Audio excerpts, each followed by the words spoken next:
Mr. President, my colleagues, and Senator DeLon, thank you for being so gracious to answer some of the questions. But I have to tell you that, once again, there are regions of the state getting the short end of the stick, if you will.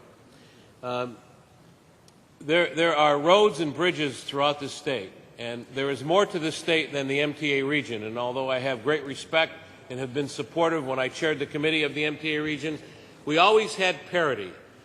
And parity meant that whatever went to the MTA went to the road and bridge plan.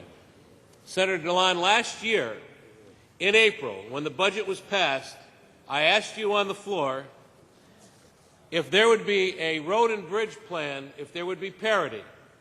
And you said to me, yes, Senator, in October. October of 2009 has come and gone. We are now in June of 2010. There is no parity for upstate roads and bridges.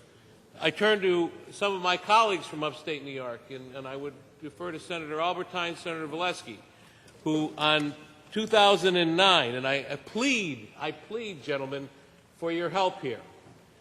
On 2009, you had a release that went out. And because of my age, I need glasses to read it. Can't find my glasses, so I'll borrow Senator Skelis's. Well, these are pretty good. In 2009, my colleagues, Senator Valesky and Senator Albertine, put a release out. And in that release, they talked about the plan announced today will keep the MTA solvent and provide accountability, which has been sorely lacking in this authority for decades. I concur with you, gentlemen. You're absolutely right there. Certainly a plan without rate hikes or cuts in services is a good move for the state's economy. Then you went on to say, but what we've got alone here with this legislation is a renewed commitment to upstate, which will ensure road and bridge projects throughout the state will be a priority as we put a 5-year plan together. Well, gentlemen, I guess you kind of feel the same way I do today, because there is no upstate 5-year road and bridge plan. The plan isn't there.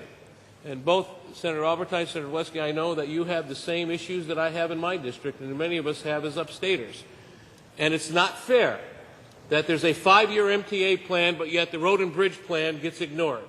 And that the difference in funding in the MTA plan versus the road and bridge plan is 31% more for the MTA.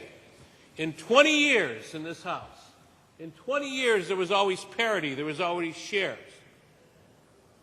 If you live in upstate New York or in the Hudson Valley or in Long Island, you're getting the short end of the stick here again, and I think we had this discussion last week, but it seems to keep coming up. Mr. President, this is not a good way to do business.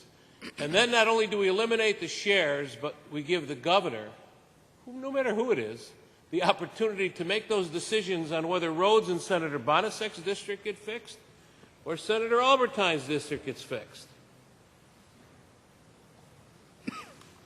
Senator Fischilla's district, instead of equally dividing the money up by shares throughout the state so that each district gets its fair share and representation, the way we have done it. But oh no, we'll give more to the MTA because the mass transit in New York City is much more important than the roads and bridges on Long Island, the Hudson Valley, and upstate New York.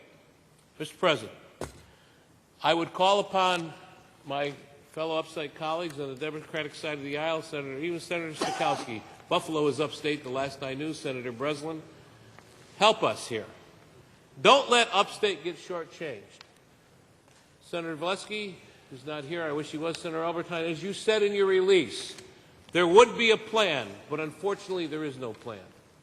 We need a plan for upstate road and bridges. This bill does not provide that plan, Mr. President.